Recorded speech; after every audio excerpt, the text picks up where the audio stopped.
everybody.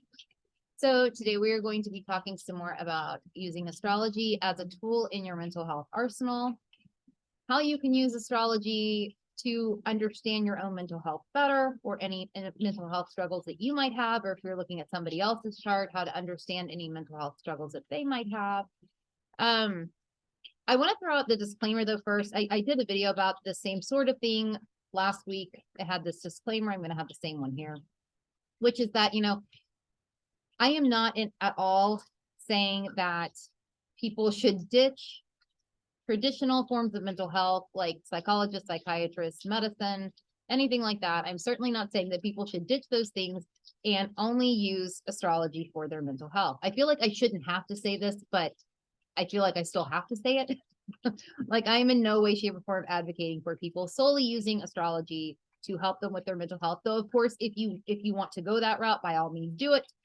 But I do think that astrology can be used in tandem with traditional mental health help that you might already have in place. Because I think astrology can help you understand yourself better in all ways. And when you understand yourself better, I think mental health can become, quote, better too. So I wanted to throw that disclaimer out there first and foremost, before anything else. And I also wanted to mention that in the spirit of gratitude and gratefulness and all of that kind of stuff, because I truly am grateful for you all and for the clients that I've had that allow me to do what I love to do full time. And because my 35th birthday is on the 24th, it's on Thanksgiving this year. I wanted to offer a sale on my readings, on my Zoom and over the phone readings specifically. The reports are not on sale, but my Zoom readings are normally $50. They are on sale for $40 for 30 minutes. And an hour-long Zoom reading is usually $100. It is on sale for $80. So $10 off 30-minute readings, 20 minutes off hour-long readings. I will put the link in the description box where you can check this out. The sale will be running from Saturday, November 19th through Saturday, November 26th. The reading that you purchase does not have to take place during that time frame, but it does have to be paid for during that time frame. I mean, if you want to pay for it now and have the reading 3 weeks from now, by all means, that works for me. It's just, it has to be purchased during the sale time. The reading does not have to take place during. I wanted to make that clear because I've seen some funky shit in other sales that people have run, and it's like it has to take place during that time frame, and that's not the case. In this case anyway. Okay. So back to astrology and mental health. This is something that comes up a lot. People are curious about, like, if their natal chart might show that they are depressed or anxious or have ADHD or whatever, or just if their natal chart shows anything, quote, off with their mental health in general, or what their mental health looks like. This is a question that gets asked in the Let's Talk with Astrology subreddit. It gets asked on other forums that I creep on, other subreddits that I creep on. It is a question that gets asked, and it's a very valid question. I don't think, I will say this, I don't think that you can look at a natal chart and be like, that person, that's a depressed person, or that's an anxious person. I don't think it works like that. I really don't, but I do think that there are indicators that can point towards somebody having, say, perhaps having an inclination or a possibility of them being depressed, a possibility of them being anxious, a possibility of them having ADHD, a possibility of them having whatever going on with them, right? I do think that there are indicators in the chart that can point towards those things as being a possibility. That doesn't necessarily mean that they have to be the case. But I do think the more indicators that you see, because you want to take the whole fucking chart into account. So I do think the more indicators that you see, the more of a possibility it becomes. But again, it does not have to be the case, right? Like, you can have somebody that has a bunch of different indicators for something like, say, depression in their chart, and they're not depressed. And it's because those particular indicators that I'm looking at they didn't manifest that way. The natal chart is like a roadmap of possibilities. And sometimes those possibilities can go different ways, right? It doesn't always have to go, it doesn't have to go just one way. But if I do see a lot of indicators for something like that, I might ask the client if they've ever had any struggles with like depression or anxiety or whatever I think might be going on. I might ask. And I'll certainly ask if the client, say, brings mental health up as a question, which does come up a decent amount. Clients curious about their mental health. Either because they think there might be something going on and they haven't been diagnosed, or they don't know for sure, or they know something is going on and they're just curious how this might play out in the chart. So last video I talked about planets, different planets. This video I'm going to talk about houses, specific houses that I might look at for this kind of thing. I'll talk about the main two last, but the third house, the third house is like the baseline mind, right? So is Mercury, but we're talking about houses right now. Third house would be like thinking and learning and communicating, areas of life that deal with those things. So I would definitely, because the mind is so involved there, I would definitely look at the third house. The sign on the cusp of the third house, any planets in the third house, and what's going on with the planetary ruler of the third house, or planetary rulers. If you use dual rulership like I do, I use, modern and traditional. So if you're like me and have like Aquarius on the cusp of your third house, you'd be looking at, I would be looking at Saturn and Uranus for this. Yeah. So definitely look at the third house. I would definitely look at the ninth house as well. Ninth house is assimilation of information along with understanding and other things too, but those things specifically in areas of life dealing with those things. So I would definitely look at the ninth house as well. The 3-9 axis would get looked at. Because if there's, I don't know, that this could point to there being something with mental health. I don't know, maybe the planetary rulers of the third and the ninth houses are doing something kind of funky, an aspect with one another, which could point to some difficulty with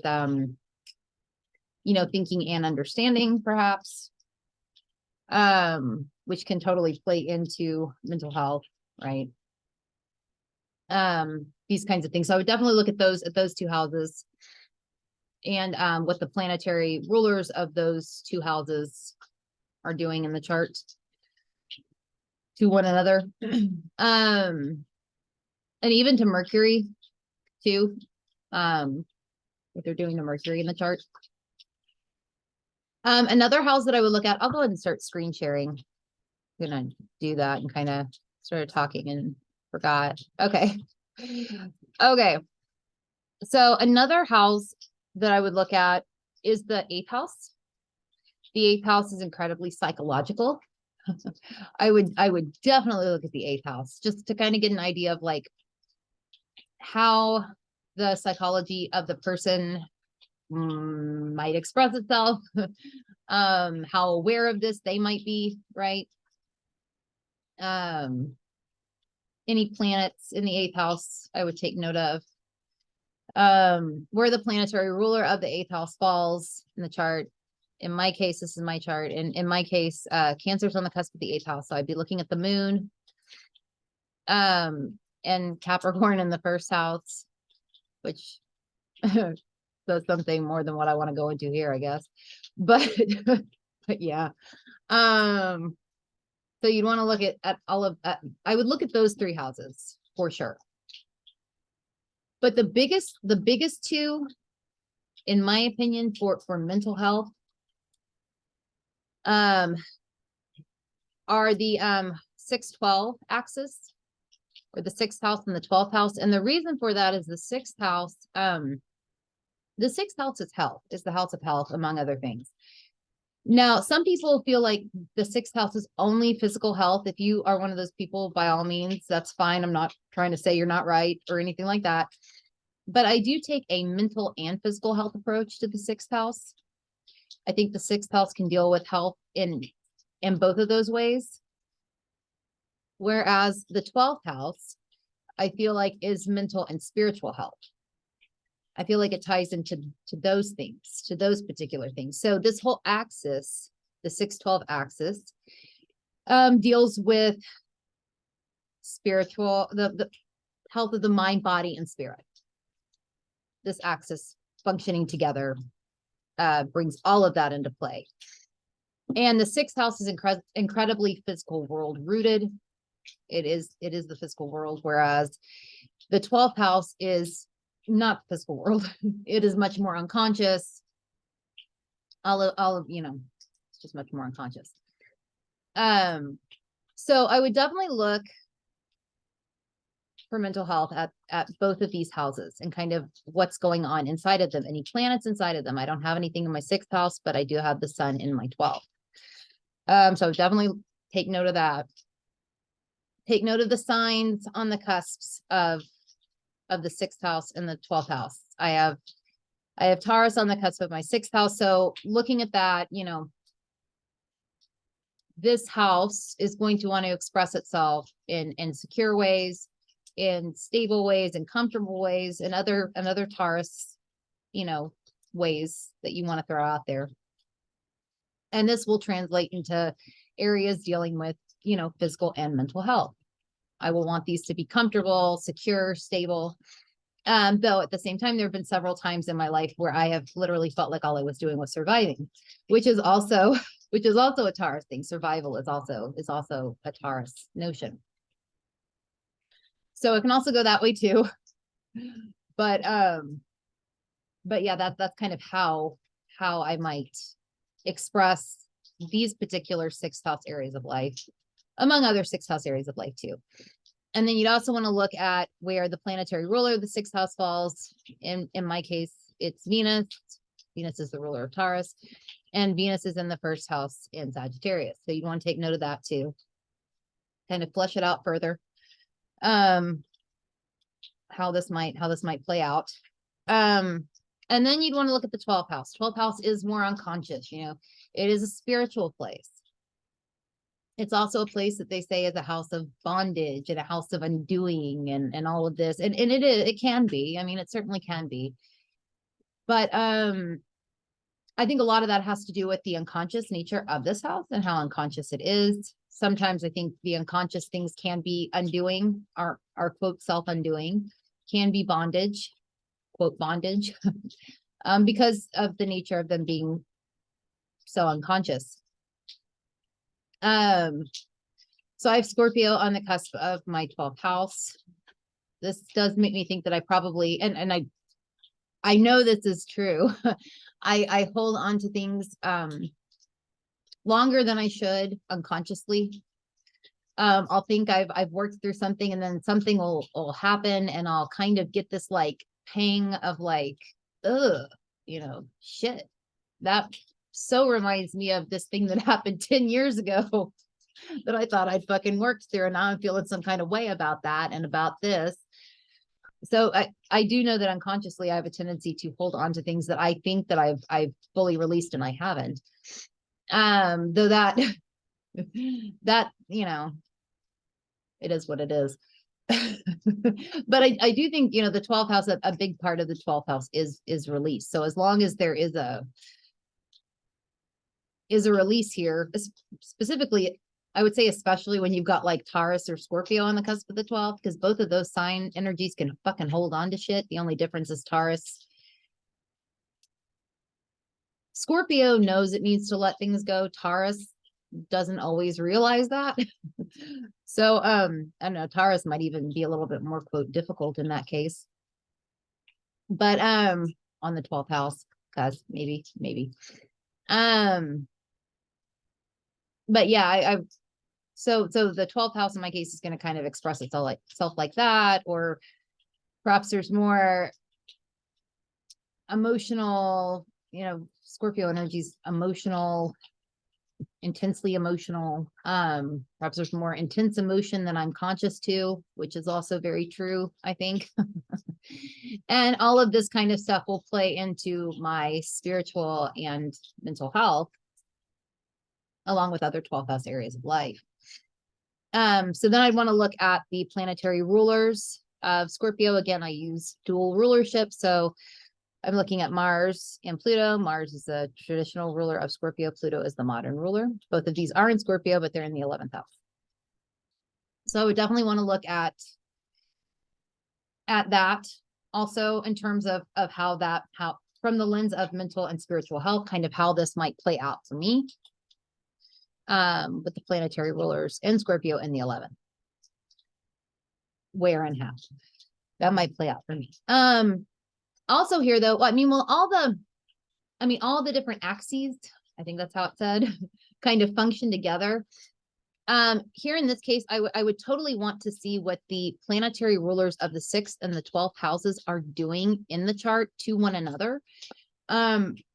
Because like the stuff in the 12th house, I do think that oftentimes there is a need for it to come down to the real world of the 6th, if that makes sense, the real physical world of the 6th. And I also think sometimes the stuff in the 6th house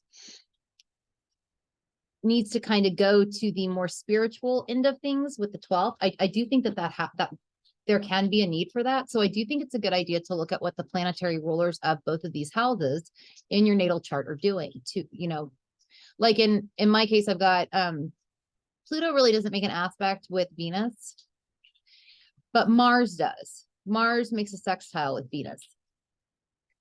So in that case, I might think, because sextile is ease, it's cooperation. There's a harmony there. It doesn't sextiles don't tend to get quote lazy like the trines can. So I might think that there is an ease here in bringing the physical stuff of the 6th house to the more spiritual end of the 12th, and bringing the unconscious stuff from the 12th into the physical world of the 6th, just because of the sextile between Mars and Venus. Now, if that was a square, if they were squaring one another, I might think there might be more tension with doing this, or more quote challenge with doing this, but that's not a bad thing. I say it like, let's stop share. Squares are not a bad thing. They're not. Because the tension there can sometimes be a catalyst to really do something to get shit done. So it could be that if you've got a square like between the planetary ruler of your 6th house and your 12th house, that you really have the that you get your ass in gear and actually want to bring these things together, the mind, body, spirit thing together. It could be frustrating, but it could also be used as a way to really get your ass in gear to do that. A trine could be really, really harmonious. There could be a whole lot of ease there, but it could get fucking lazy. That could happen. Something like the quincunx. You've got the planetary ruler of the 6th, quincunx, the planetary ruler of the 12th.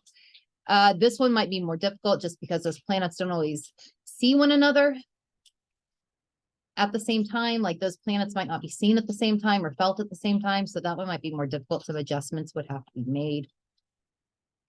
The opposition, there would be a definite need to balance for sure, and to make sure things in those houses are balanced.